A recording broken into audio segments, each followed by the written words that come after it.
ગુરુજનો, વડીલો તથા અહીં ઉપસ્થિત મારા દેશનું ઉજ્જવળ ભવિષ્ય એવા મારા વાલા ભાઈઓ અને બહેનો, આજે હું તમારી સમક્ષ એક ખૂબ જ મહત્વપૂર્ણ વિષય પર વાત કરવા આવી છું અને તે છે સ્વાસ્થ્ય અને પર્યાવરણ. મિત્રો, એક કહેવત છે કે સાચું સુખ તે જાતે નર્યા, આપણું સ્વાસ્થ્ય એ જ આપણી સાચી મૂકી છે. પણ શું તમે ક્યારે વિચાર્યું છે કે આપણું સ્વાસ્થ્ય કોના પર નિર્ભર છે? અને તેનો જવાબ છે આપણું પર્યાવરણ. આપણી આસપાસ હવા, પાણી, વૃક્ષો અને જમીન આ બધું મળીને પર્યાવરણ બને છે. જો પર્યાવરણ શુદ્ધ હશે તો જ આપણું સ્વાસ્થ્ય સારું રહેશે. જ્યારે આપણે સ્વાસ્થ્યની વાત કરીએ છીએ ત્યારે આપણને માત્ર કસરત અને સારો ખોરાક જ યાદ આવે છે. પણ આપણે ભૂલી જઈએ છીએ કે આપણું સ્વાસ્થ્ય એ તે જે બંધ રૂમમાં નહીં પણ પ્રકૃતિની ખોળામાં ઘડાયેલ છે. પ્રકૃતિ અને મનુષ્ય વચ્ચેનો સંબંધ એટલો જ જૂનો છે જેટલો જૂનો માનવ સભ્યતાનો ઇતિહાસ. જો પર્યાવરણ જીવશે તો જ મનુષ્ય જીવી શકશે. પર્યાવરણ અને મનુષ્ય વચ્ચે સ્વાસ્થ્ય વચ્ચેનો સંબંધ. મિત્રો, આપણું શરીર 5 તત્વોથી બનેલું છે: પૃથ્વી, જળ, અગ્નિ, વાયુ અને આકાશ. આ પાંચે આપણને પર્યાવરણમાંથી મળે છે. વાત કરીએ તો શુદ્ધ હવાની. આપણે જીવવા માટે ઓક્સિજન લઈએ છીએ અને તે આપણને વૃક્ષો આપે છે. પરંતુ આજે વાહનો અને કારખાનાના ધુમાડાએ હવામાં ઝેર ઢોળી દીધું છે.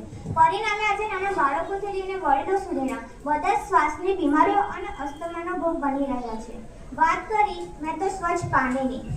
પાણી એ જીવન છે, પરંતુ રાસાયણિક કચરો અને પ્લાસ્ટિક નદી તળાવમાં ઠાલવવામાં આવે છે અને આવું દૂષિત પાણી પીવાથી ટાઇફોઇડ, કમળો અને કોલેરા જેવા ગંભીર રોગો ફેલાય છે.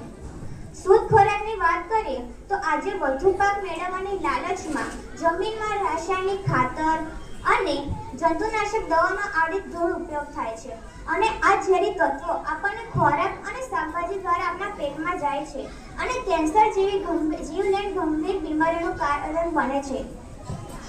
એક મોટું સંકટ છે પ્લાસ્ટિક. આપણી સૌથી મોટી ભૂલ છે વાપરો અને ફેંકી દો યુઝ એન્ડ થ્રોની સંસ્કૃતિ અપનાવી લીધી છે.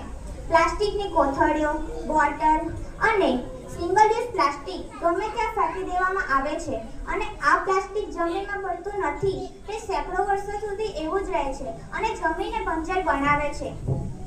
જ્યારે આ પ્લાસ્ટિકને બાળવામાં આવે છે ત્યારે તેમાંથી નીકળતો ધુમાડો એટલો ઝેરી હોય છે કે તે આપણા ફેફસાને નુકસાન પહોંચાડે છે. તો આ પરિસ્થિતિમાં આપણે વિદ્યાર્થી તરીકે શું કરી શકીએ? આપણે પ્રાથમિક શાળાના વિદ્યાર્થીઓ છીએ. આપણી ઉંમર નાની છે પરંતુ આપણી શક્તિ મોટી છે. જો આપણે ધારીએ તો આપણા સમાજમાં મોટું પરિવર્તન લાવી શકીએ છીએ. આના માટે કંઈ મોટા આંદોલન